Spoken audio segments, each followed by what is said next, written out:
Hi everyone. இன்றைக்கி சைவ மீன் குழம்பு எப்படி வைக்கலான்னு பார்க்கலாம். வாழைக்காய் வச்சு பண்ணுற ஒரு நான்வெஜ் ஸ்டைல் வெஜ் ரெசிபி. இதோட கீ இன்க்ரீடியண்ட்டே சின்ன வெங்காயம் தான். நம்ம நிறைய சின்ன வெங்காயம் உரித்து வச்சுக்கணும். கொஞ்சம் இது கட் பண்ணாமல் வச்சுக்கிறோம். இதில் ஆயிலில் நல்லா சாட்டே பண்ணி பேஸ்ட்டாக எடுத்துக்குவோம்.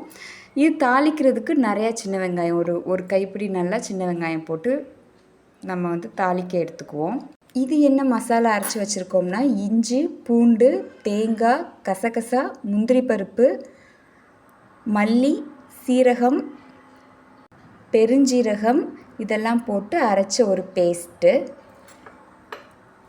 இஞ்சி பூண்டு கொஞ்சம் நிறையா சேர்த்துக்கலாம். அப்படின்னா தான் அது ஒரு நான்வெஜ் ஃப்ளேவர் நம்மளுக்கு அது கொடுக்கும்.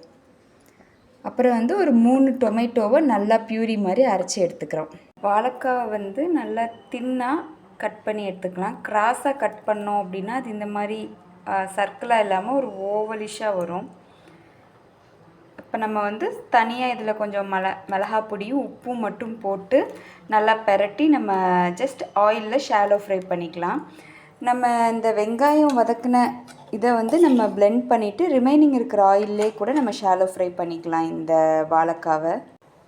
நான் உப்பு, மிளகா பொடி, கொஞ்சம் தயிரில் மிக்ஸ் பண்ணி இதை நல்லா பரட்டி வச்சுருக்கேன். ஆயில் நல்லா சூடானோடனே நம்ம ஃப்ரை பண்ணிக்கலாம். 2 பக்கமும் ஒரு 3 மினிட்ஸ் வச்சு குக் பண்ணோம்னா அது கொஞ்சம் குக்கும் ஆகிருக்கும், வெளியில் அவுட்டர் லேயர் கிறிஸ்பியாகவும் ஆகிருக்கும்.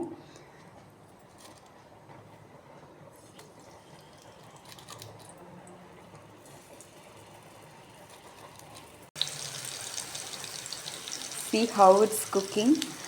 நல்லா அந்த வெளியில் லேயர் கிறிஸ்பியாகிறது தெரியும் நம்மளுக்கே. ஒரு சைட் 3 மினிட்ஸ் திருப்பி போட்டு இன்னொரு சைட் 3 மினிட்ஸ் மட்டும் குக் பண்ணால் போதும். ரொம்ப ஓவர் குக் பண்ணோம்னா அப்புறம் குழம்புல போடச்சு அப்படி கரைஞ்சிரும்.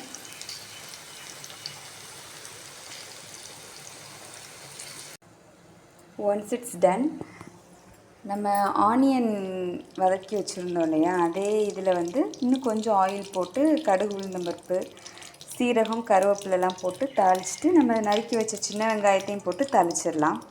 அப்புறம் நம்ம அரைச்ச பியூரிஸ், போத் டொமேட்டோ, அந்த மசாலா பியூரி, அப்புறம் சின்ன வெங்காயத்தை மட்டும் வதக்கி வச்சுருந்தோம் இல்லையா, அதையும் அரைச்ச அந்த பியூரி எல்லாத்தையும் போட்டு குக் பண்ணிடலாம். ஒன்ஸ் ஆனியன் நல்லா குக் ஆனோடனே டொமேட்டோ போட்டுக்கலாம்.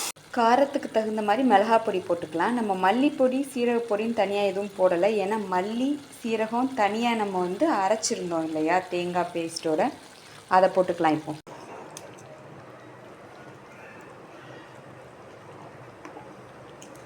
ஒரு ஃபிஷ் கறி மாதிரியே இருக்குது.